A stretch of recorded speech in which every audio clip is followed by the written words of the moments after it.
Magandang araw mga kaibigan. Bigyan natin ng reaction opinion itong post Pinoy Trending.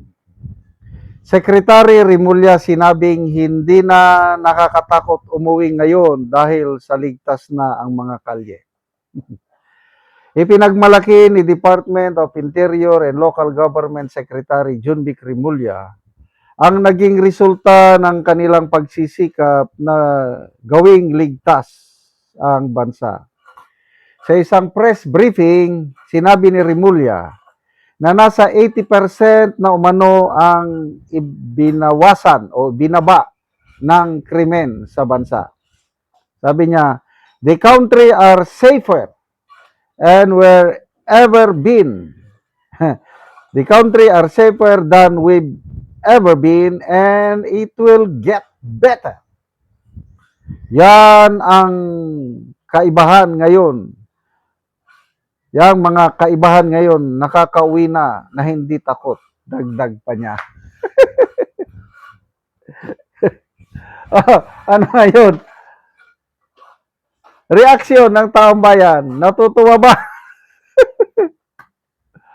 Sana makita ito ni Secretary Junvic Rimulya. 98,000 ang nag-react.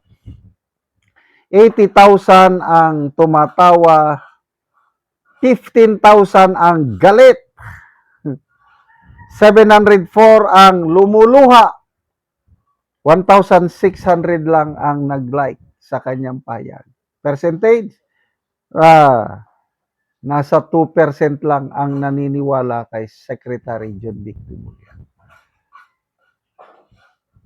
Itong nangyari ngayon na shooting incident sa nakakalungkot. Wala pa akong nabasang reaksyon, pahayag ni Secretary Junvic.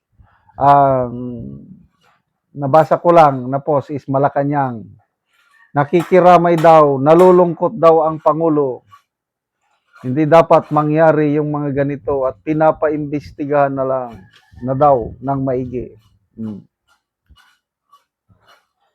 Secretary Rimulya, tahimik? Bakit? Sobrang tahimik.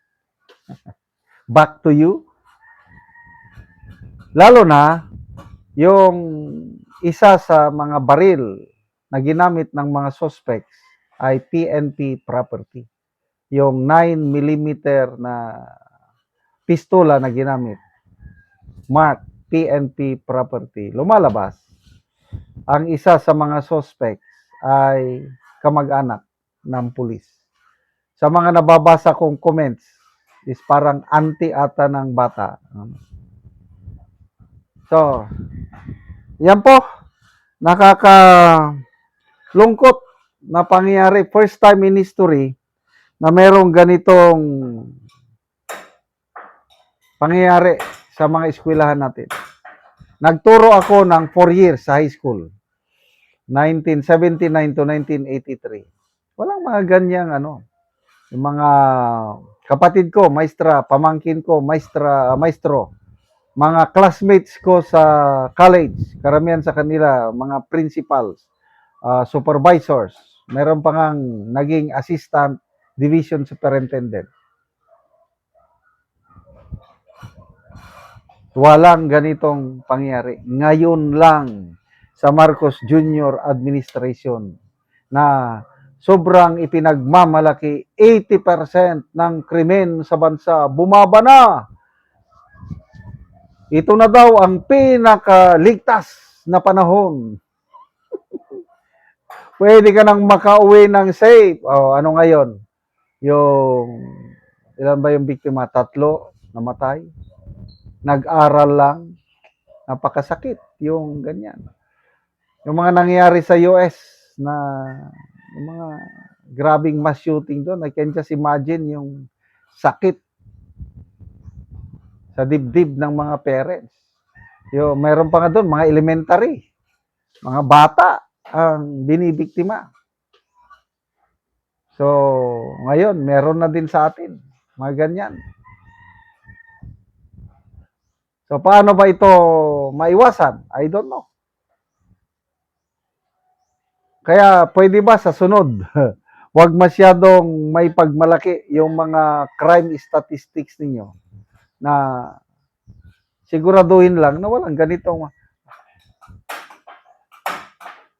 masyado ng ano ngayon ang school system natin very relax ba yung disiplina o ano, hindi katulad nung tayo mga senior citizens, elementary tayo, high school.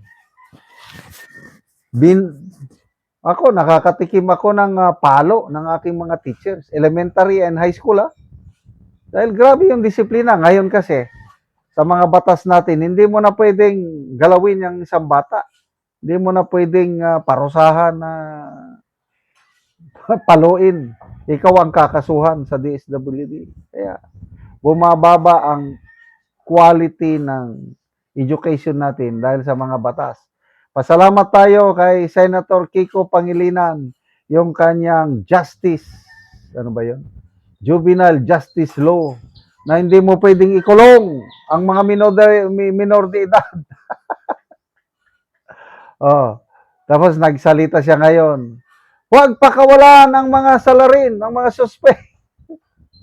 Anong hindi pakawalan na sinabi sa batas, juvenile justice law na hindi sila criminally liable. Tapos hindi pakawalan. So ano na? Dark Shadow Go. Sabi niya, nabuang ka na ata, Rimulya. Jaja, saan banda yung safe doon? Kami pupunta. Ano pa? Tell it to the Marines. Ligtas sa imong mata. Mag-disguise ka nga homeless. At least for a week. Siya kasi may bodyguard. Kung wala kang bodyguard, ligtas ka. Hindi pwede. Ako nga, takot akong lumabas basta gabi. Dahil iba na ang sitwasyon ngayon. Hindi katulad nung panahon ni Tatay Digong natin. Mas malayong, mas ligtas panahon ni Digong. Kasi takot ang mga adiktos, binidiktos sa kanyang pamamahala. Ngayon, wala. Salamat mga kaibigan sa inyong pagsubaybay sa channel ito. Nakakatulong kayo ng malaki sa tribong Talanding ng Bukidnon dahil ang income natin sa channel na ito is pantulong po sa tribo. Namimigay tayo ng libreng yero at pako para makapagpatayo sila ng mas maayos na tirahan. Panoorin ninyo ang video na ito. Karon mo na ni ang mga yero nga ipangatag sa mga tao, so naay nagkuha karon. Nagkuha. Pamilya. Una ni sila ang tabangan.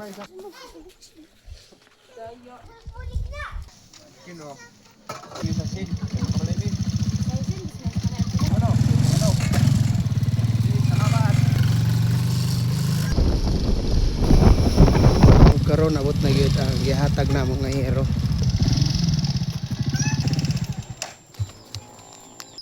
O karon mo na ni ang atop sa natagaan na mo giro. So mo na ni ang iyang atop nga mga hero nga buslot na. So karon mapulihan na gyud ni kay magatop naman siya. So mga kuan na gyud buslot na gyud kaayo kay isklastipan ra gani ang uban.